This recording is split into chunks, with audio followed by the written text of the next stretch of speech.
अरे कतनो बिकाई महंगा, अरे मई कतनो बिकाई महंगा, किनब साड़ी अउरी चूड़ी, छठी के बरतिया कइल बाटे हो जरूरी, छठी के बरतिया। ए बूढ़ी एगो बीड़ी द ना। तो बुढ़िया कहतिया, बे बीड़ी कहाँ बा? का ब्लाउज में रखले बाड़ू? अरे कैसन बा जमाना, ई कैसन सरकार बा, मिलत नइखे नौकरी, का करो बेरोजगार बा। 40 के उम्र भइल अगुओ नया बता, अरे 40 के उम्र भइल अगुओ नया बता। अरे तो हौ देखी बीए क के बकरी चरावता। नमस्कार, मैं हूं सचिन पांडे और आप देख रहे हैं बिहार तक। कला संस्कृति जगत में अगर कुछ चुनिंदे नाम होते हैं इस बिहार की धरती पर, उनमें से एक नाम आनंद मोहन जी का भी नाम आता है। वो हास्य कलाकार के रूप में जाने जाते हैं। हमारे बिहार के बच्चा इन्हें इनकी कॉमेडी के रूप में के लिए पहचान करता है और इनकी एक बहुत बड़ी फॉलोअर्स की एक बड़ी लाइन है। और ऐसे में आज आनंद मोहन जी मोतिहारी की धरती पर एक निजी कार्यक्रम के सिलसिले में आए हुए हैं और आज हमारे बिहार तक के साथ हैं। आज उन्हीं से हम अपनी दिल की बात करेंगे कि आनंद मोहन जी का कैसे आना हुआ। सर, सबसे पहले तो बिहार तक में आपका बहुत बहुत स्वागत है सर। और बिहार तक देखने वाले सभी लोगों को हमारा प्रणाम और आपका भी स्वागत। क्या कहना चाहेंगे? मोतिहारी की धरती पर आए हैं तो मोतिहारी के लिए क्या कहना चाहेंगे? मोतिहारी तो हमारे देश के लिए मतलब आप कह लीजिए तो ऐतिहासिक जगह है और इंडिया का नाम आएगा तो मोतिहारी का नाम आएगा, पूर्वी चंपारण का नाम आएगा और आता ही रहा है। सत्याग्रह आंदोलन से लेकर और स्वतंत्रता आंदोलन से लेकर सभी तरह के आंदोलन यहीं से शुरू हुए हैं और बड़े महापुरुष जो हैं यहाँ आए हैं और इसकी शुरुआत की है, जिसका हम लोग लाभ ले रहे हैं। तो बापू को याद कर रहे हैं यहाँ के? बापू को याद करना ही चाहिए, याद करना पड़ेगा और याद कर भी रहे हैं। जी।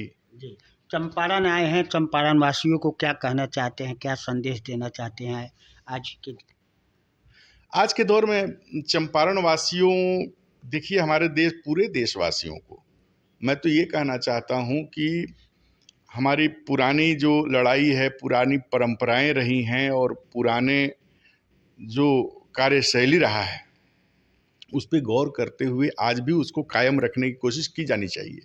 और ख़ास करके ये पूर्वी चंपारण के लोग और मोतिहारी, तो चूँकि यहाँ से ही मामला शुरू हुआ था और इसका जो है हम लोग भोग रहे हैं, जिसको कहा जाता है कि हम ऐश कर रहे हैं। ऐश क्यों कर रहे हैं? चंपारण, पूर्वी चंपारण का वो सत्याग्रह नहीं होता, हमारे जो हैं वो लोग नहीं होते जिनके कारण हम आज़ादी पाए, स्वतंत्रता पाए, तो हम आज ऐसे नहीं होते। तो उनको तो याद रखना ही चाहिए और कम से कम सब कुछ करते हुए हम तो ये कहेंगे कि कुछ नहीं करते हुए भी 25% कम से कम उनके अनुरूप सब कार्य होना चाहिए। सर, आजकल कुछ एल्बम के आर्टिस्ट हैं, कुछ गायिका नई आई हैं, तो इस स्थिति में वो कई फुहर गीतों के माध्यम से बिहार की जो संस्कृति है उसके साथ खिलवाड़ कर रही हैं और फुहर गीत गा रही हैं। एक से बढ़कर एक गंदे गीत चल रहे हैं।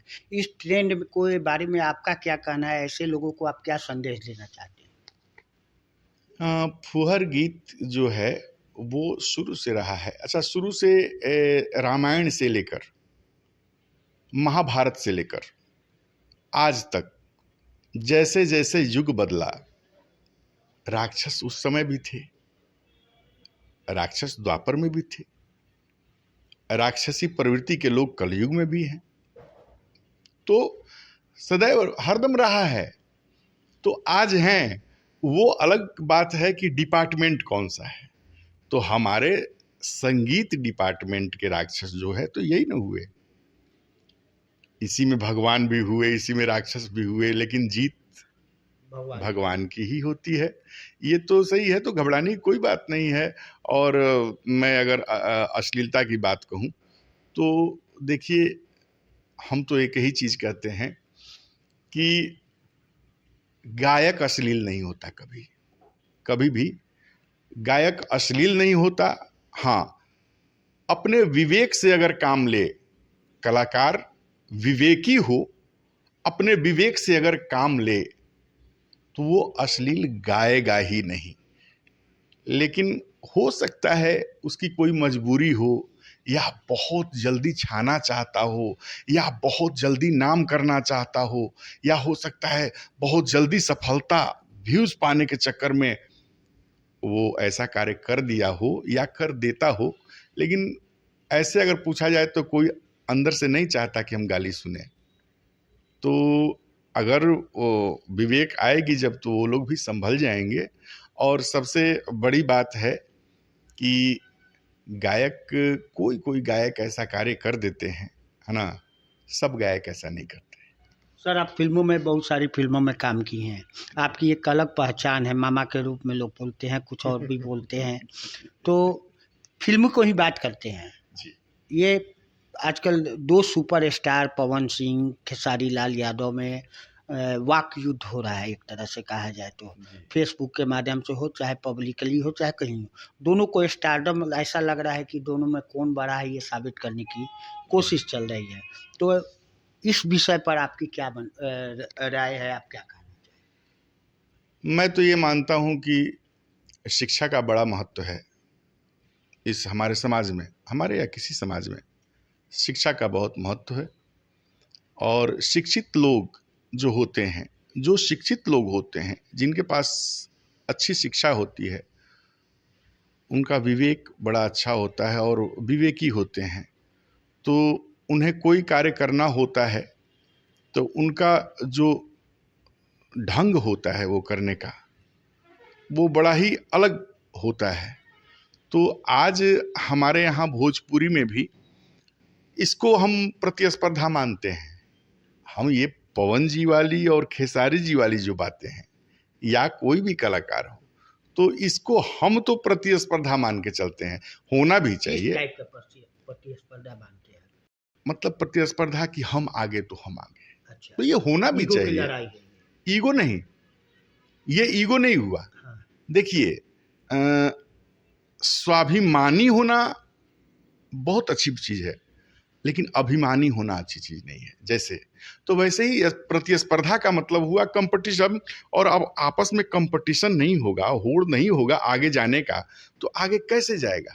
हाँ, लेकिन अगर इसको अगर टर्न अप दूसरे तरह से अगर उसको टर्न कर दें हम, तो यही लड़ाई हो जाएगी। तो ये अपने अपने मानने के ऊपर है। और जो इसको जाकी रही भावना जैसी, प्रभु मूर्ति देखई तीन तैसी, तो भोजपुरी के तरह तरह के लोग हैं। एक चिड़ियाखाना में कई तरह के जानवर होते हैं, है कि नहीं। तो उसी चिड़ियाखाना, भोजपुरी वाले चिड़ियाखाना के हम भी जानवर हैं, वो लोग भी हैं जिनको लोग देखने आते हैं। तो अब जब लोग देखने आते हैं तो वो किस रूप में मिलते हैं, उन पर डिपेंड करता है। अच्छा, चलिए, अब हम लोग भोजपुरी के, आप स्टार हैं, भोजपुरी में आपकी अलग पहचान है, तो काहे ना हमी के भोजपुरी में दो चार गो बात हो जाओ। अरे महाराज, तो भोजपुरी में हो जाओ तो अति उत्तम। हाँ, कहे के अर्थ बा कि कुछ डायलॉग हमारे बिहार तक के दर्शक लोग के सुने के बड़ा मनसा बा। अपने के कुछ फेमस डायलॉग जो बा, ओकरा के कुछ हमारे बिहार तक के दर्शक के माध्यम से दे देती, तो बड़ा निमन रहे। ए बूढ़ी एगो बीड़ी दना, ई डायलॉग जन बा कल्पना जी के शुरुआती दौर के एल्बम में रुआ सुने के मिलल हुई। तो वो कौन रहे, लवलाइटिस धैले बा एगो गाना रहे। हाँ, ओकरा पहले जन बाटे बूढ़ा बूढ़ी के संवाद बाटे, तो वही में रहे बूढ़वा जन बा बुढ़िया के कहता, ए बूढ़ी एगो बीड़ी दना, तो बुढ़िया कहतिया, बे बीड़ी कहाँ बा, का ब्लाउज में रख ले बाड़ू। ये बड़ा पॉपुलर रहे, ये सब रहे। एगो ये भी रहे कि ए आनंद मोहन, ए बाबू, सन सन बयार बहता, आजकल के मेहरारू औरत कम आ चुमुक ज्यादा हो जाता रही स, तनी बाहरा निकल ना बाबू, ना तो धोतिए में हो जाई, है ना, उम्र के तकाजा। तो ये भी दर्शावल रहे और बड़ा ही लोग के प्यार मिलल। और ओजिए से जौन बाटे हमरा के लोग एक्सीडेंटल एक्टर बना दिहल, एक्टर ना एक्सीडेंटल एक्टर बना दिहल, और ओकरा बाद लोग के बहुत प्यार मिलेला और आज भी मिलता है। कई फिल्मों में काम कैले बानी, गाना भी सुनी ले कि बड़ा बढ़िया गाइली अपने का। छठ के मौका बा, काहे ना एक आध गो गीत गुनगुनाते हम। तो आजकल बहुत जन बाटे लोग हल्ला करता, चाहे बड़लो बाटे, महंगाई बहुत बाटे। तो एगो गीत हम गौले रहनी टी सीरीज में, अरे कतन बिकाई महंगा, अरे मई खतन बिकाई महंगा, किनब साड़ी अउरी चूड़ी, छठी के बरतिया कोइल बाटे हो जरूरी, छठी के बरतिया। अरे कतन बिकाई महंगा, अरे मई कतन बिकाई महंगा, किनब साड़ी अउरी चूड़ी, छठी के बरतिया कोइल बाटे हो जरूरी, छठी के बरतिया। कोई और गीत आपका जो मनपसंद हो, जो आपको हमेशा गुनगुनाने का मन करता हो, वो में से एक आध गो। चूँकि बराबर जौन बाटे जब गायक वाले कार्यकाल में रहल बनी, तो जनवादी गाना हम बहुत गौले बनी, और जितना भी किस्सा किसी वाला गाना हो खो, जितना भी विवादास्पद गाना हो खो, तो वो टाइप के गीत जौन बाटे दुई आदमी गावत रहे, एगो या तो हम गावत रहनी, ना तो हमार बड़ भाई मनोज तिवारी जी गावत रहनी। तो हमने के आदमी गाओ, तो वो क्रम में ही बेरोजगारी पर एगो गाना हमार बड़ा ही प्रचलित भई रहे। अरे कैसन बा जमाना, ई कैसन सरकार बा, मिलत नइखे नौकरी, का करो बेरोजगार बा, 40 के उम्र भइल अगुओ नया बता, अरे 40 के उम्र भइल अगुओ नया बता, अरे तो हौ देखी हौ देखी हौ देखी हौ देखी बीए क के बकरी चरावता, हौ देखी बीए क के बकरी चरावता। बकरी चरावता जी, बड़ा बढ़िया लाइन के याद दिलानी है जी। बिहार में भी एगो ये रहे विद्यालय होत रहे, चरवाहा विद्यालय जी। वो समय के भी युग देखले बानी और आज के भी युग देखले बानी जी। दोनों के बीच के जो बिहार के शिक्षा व्यवस्था बा आज के डेट में अपने के नज़र में कैसन बा, का कहे के चाहत तनी बिहार के शिक्षा व्यवस्था पर? जी बताइए। बिहार के शिक्षा व्यवस्था पर आदरणीय लालू जी के द्वारा चरवाहा विद्यालय के जो निर्माण भई रहे, उनका कार्यकाल में ई एगो बहुत बड़ा और सराहनीय कदम रहे। हालांकि वयस्क शिक्षा और भी सरकार के द्वारा पहले से भी चलत रहे, लेकिन आदरणीय लालू प्रसाद यादव जी के द्वारा जौन बाटे ए पर प्रकाश डाल गई कि जे पढ़ नइखे पावत, जेकरा लगे कोनो साधन नइखे, उम्र बहुत हो गई बाटे, हाँ, और कोनो माध्यम नइखे मिलत, तो ओकरा खातिर जौन बाटे एगो ऐसन चीज तैयार कर दिहल जाओ कि वो सब कुछ करते हुए भी और बिना कोनो लागत के जहाँ बाटे जैसे बाटे वैसे ही कम से कम शिक्षा ग्रहण कर ले हो। काहे कि शिक्षा जब गार्जियन शिक्षित हुई तो ओकर बाल बच्चा शिक्षित हुई। हाँ, तो एह कारण से लालू जी के सोच बहुत अच्छा रहे। और आज के शिक्षा व्यवस्था में हम देखते नहीं कि जैसे हवाला घोटाला ये सब होत रहेला ना, तो लालू जी चालू तो करवौले जरूर, लेकिन सब चारा खा गेल तो, लेकिन मेंटेन ना हो पावल, वो मेंटेन ना हो पावल। आ घोटाला उटाला तो होत रहेला महाराज जी, चारा के खइलस तो ई खाली चरे थोड़े बाटे, जहाँ देखब जौना स्टेटमेंट देखब तो 10 गो घोटाला भइले मिली, तो ऐसे ऊ में कितना घोटाला में जाए रुआ ये बाटे। तो आज के शिक्षा व्यवस्था से संतुष्ट बनी रहा? आज के शिक्षा व्यवस्था से हम संतुष्ट नहीं खी। आज के लइकन के जौन शिक्षा के प्रति सोच बा और जागरूकता बा, एगो रहे कि नौकरी करे के बा, एगो रहे कि नौकरी लाग जाई, और एगो बा कि नौकरी ले लेवे के बा। दोनों में जमीन आसमान के अंतर बा। नौकरी मिल जाई और नौकरी ले लेवे के बा, छीन लेवे के बा। आज के जौन बा छात्र, आज के युवा बहुत जागरूक बाड़े, हमनी के समय से कम 100 गुना ज्यादा जागरूक बाड़े। वो लोग में छीने के सामर्थ्य जौन बा अपना आप में पैदा कर लेते रहे। स्कूल अगर नहीं खे पढ़ावत तो कोचिंग बाटे, कोचिंग नहीं खे पढ़ावत तो बाहर कोटा बाटे, कोटा नहीं खे पढ़ावत तो ओकरो इर्द गिर्द और भी बहुत सारा साधन बाटे। तो एहसे जौन बाटे ना, अब उस शिक्षा अब मायने नहीं खे रखत।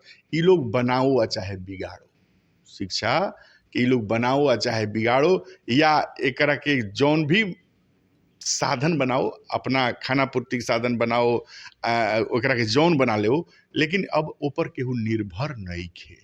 खुद जेकर सरकार बाटे उहे निर्भर नहीं खे अपना शिक्षा पर। का कौगो मंत्री के बेटा सरकारी स्कूल में पढ़ते रहे, कौगो MP MLA के बेटा सरकारी स्कूल में पढ़ते रहे, कौगो IAS IPS के बेटा सरकारी स्कूल में पढ़ते रहे। जेकर शासन प्रशासन बाटे, जेकर व्यवस्था है, उहे अपना बेटा के ओमे भेज के संतुष्ट नहीं खे, तब आम पब्लिक का संतुष्ट हुई। आई कहे के का बात हुई, देखे के बात बाटे। एक युवा चेहरा बिहार के का उप मुख्यमंत्री बना है तेजस्वी यादव जी, उनसे क्या उम्मीदें, क्या अपेक्षा रख रहे हैं आप? जी, तेजस्वी जी के बारे में हम ई कहब कि आवे वाला भविष्य जौन बाटे बहुत बढ़िया बाटे, और हमनी के बहुत उम्मीद बाटे तेजस्वी जी से। हमनी के बहुत उम्मीद बा।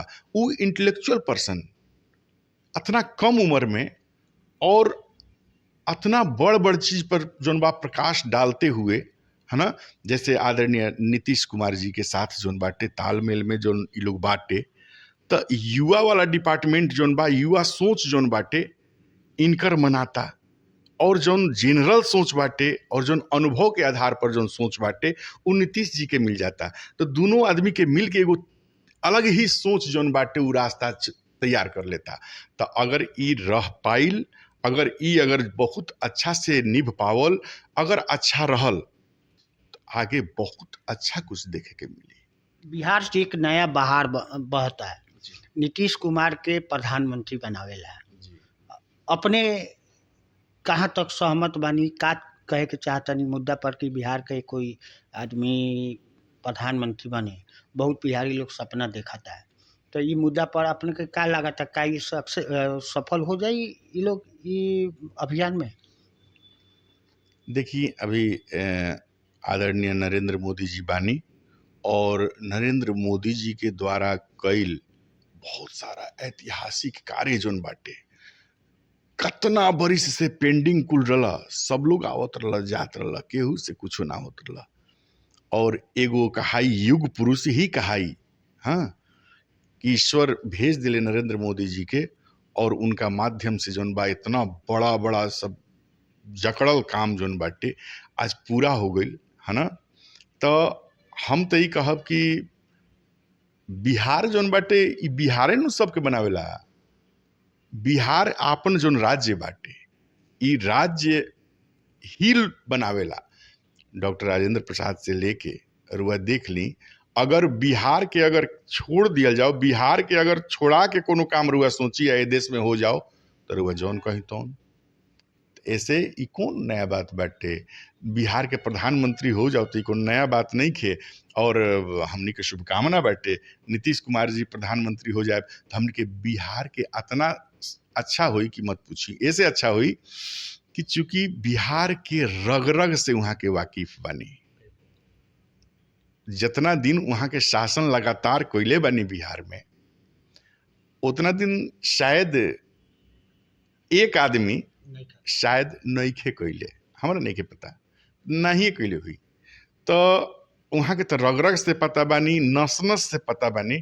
तो जब ओह गद्दी पर वहाँ के बैठब तो वहाँ के लौ कि हेजा के हई नाली बंद बा आ हई नाली तनी टूटल बा, हऊ नाला जोन बाटे ओकरा के बनावे के बा। ऐसा नहीं आदमी प्रधानमंत्री होके के चाहिए कि जोन दिल्ली में बैठ के सोच ले जी। हाँ, तो बहुत अच्छा बाटे, हमनी के शुभकामना बाटे। तो ये थे हमारे साथ आनंद मोहन जी। सभी मुद्दों पर इन्होंने खुल के बात की है। इनका बहुत बहुत आभार है। बिहार तक के तरफ से आपकी बहुत बहुत शुभकामना है। सचिन पांडे, बिहार तक।